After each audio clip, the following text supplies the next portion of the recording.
Okay, that was not a close football game. Georgia wins back-to-back titles, demolishing TCU last night. I felt like pretty early on, you're like, this is probably not going to be pretty. TCU only scored 7 points because a guy fell down. So it could have been worse, right? And so that then leads to some of my most disliked content. When you start talking about like, oh, well, TCU never should have been in it. Man, what the fuck? Like, yeah, okay, what do you want to put Bama back in it now and have them play next week? You know? As I said after the semifinal, the Peach Bowl game, it felt like that missed field goal was for the national championship. It was. Ohio State would have beat TCU. And then I can't help but think of the transitive property of equality, which is usually always a mistake to use in sports. And I mean this. Like, I think it's always a mistake because every game is different. Week to week is different. Teams are different every week, unless apparently you're Georgia. But there was part of me that was kind of thinking about leading up to it. I'm going, okay, I was down in the Big Ten for most of the season because I keep waiting for the Big Ten to be the team that surpasses the SEC at some point, right? Like at some point, the SEC is going to be totally down. They're going to lose out of conference games.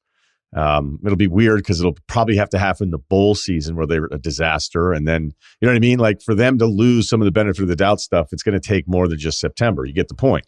But I look at the Big Ten as the only conference that could really, if they had everybody rolling at the right time, and that includes Wisconsin, that includes Penn State, of course, Michigan and Ohio State. Michigan State at some points, has been a really competitive football team. I'm like, that's the only one where it feels like you could get to the fourth team that won a national championship. Not that I think the Big Ten is going to win 4 in a row with 4 different programs, but you get my point here. Like, it's a lot harder to get that deep in the ACC or the Big 12, and even at times the Pac-12.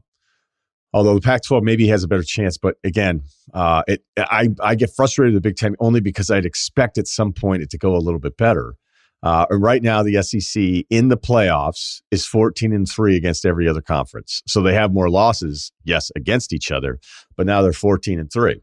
So then I looked at Bama beating K-State, who beat TCU, and Bama could name their number against Kansas State. And it wasn't like, oh, Bama should have been in, because I just don't think that's fair. Like, what the fuck did we just do for 3+ months, right? But when that happened, and then Michigan TCU happens, and yes, there was part of me that still couldn't get past it. Maybe, fluky always feels a little insulting, but there was like 3 specific busted plays in Ohio State Michigan game where I was like, what the hell happened there? Like, if Ohio State and Michigan played 10 times, what do you think the record would be?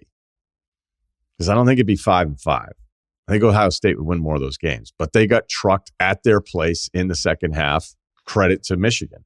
So what I don't want to do is also turn this into a bunch of stuff where you feel retroactively like we're taking credit away from teams. But there was a combination of events there. I'm like, okay, TCU gets Michigan. That Ohio State-Michigan game was kind of weird. Ohio State's one of 3-4 teams that has the talent that he can match up with Georgia. That's a close game. Goes down to the last field goal. And then, wait, that's right. Kansas State, who beat TCU, that's smashed by Alabama. And I mean, even LSU, who I knew conveniently became like a weird 4-loss team. Well, I mean, they destroyed a Purdue team that, yes, I understand had some challenges with the coaching stuff, but I mean, give me a break. That's 2 division winners there. And it was, LSU probably could have scored more if they wanted to. All right. So you add all these things up and it'll go into next year and it's going to piss off Big Ten fans again. And that's really simple. Just start winning some of these games, man. Just start winning some of these games. Illinois loses. Ohio State loses, although close. Michigan loses. And then a weird thing from Ohio State fans is like, yeah, hey, we were right there and it could have been. Yeah, but you're Ohio State. Like, that's not the way you should be looking at things. You should be pissed off about it, not relieved, right? I would think. Penn State finally gets a ranked win against a good Utah team that lost their quarterback halfway through it. So it's Penn State's first win of the season, and it happened in January. You're just going to need to start winning some of these games, even though the bowl season could be a little misleading because of stuff that happens depending on who leaves and the coaching things, right? Again, ask Purdue. You could also ask Florida and you could ask Kentucky that, right? I know how frustrating and how annoying it is. And then to have another title, 4 in a row for this conference. But that's why I would say like I argue as much as I do about this at times, because it comes down to like, you're going to have to start winning some of these games if you don't want to start hearing the same arguments that annoy the rest of the conferences this much. So congrats to Georgia. And I remind the audience of this story from Bob Myers, runs the Golden State Warriors. I was asking him about a run that seemed a lot more challenging after they had won. I mean, the same thing happened with Jordan's Bulls, where, you know, especially that second three-peat, the third time, like even they didn't know if they could do it, even though they've had the right team for it. It just was mentally exhausting. There's such entitlement that comes with it. There's no way. It's very hard to duplicate the inner drive, that inner motivation, when you've actually already accomplished the thing. And Bob Myers said something to me that I've always thought was really interesting, and it's not like groundbreaking, but he's like, look, imagine this. Imagine if you wanted to hike Mount Everest with your closest friends and you put together a plan. You booked it all out. You finally get the schedule right. You maybe you've been talking about it for years. You get the equipment. You hire the guides.